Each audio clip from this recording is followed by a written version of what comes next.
44 division 4 bracket 9 plus 2 equal what? Here this 44 division this 4 times this 9 plus 2 gives us 11. 44 division this 4 times 11 gives us 44.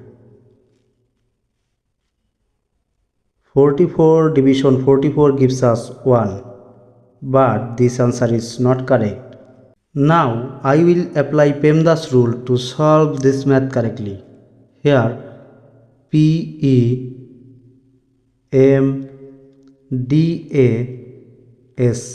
Pemdas. According to Pemdas rule, at first we have to work with parentheses, then exponent, then multiplication or division, then addition or subtraction. Remember, multiplication and division have same priority. For this, we have to work left to right, and addition and subtraction have same priority. For this, we have to work left to right also. Therefore, at first we have to work with this parentheses.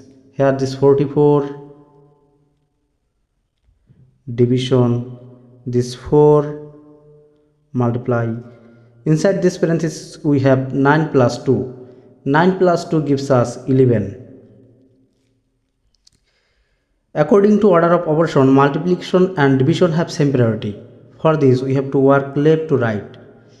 Therefore, at first we have to work with this division, then this multiplication. Here, this 44 division 4 gives us 11. Multiply this 11. 11 multiply 11 gives us 121. And this is correct answer. Thanks for watching the video. Please like, comment, share and subscribe.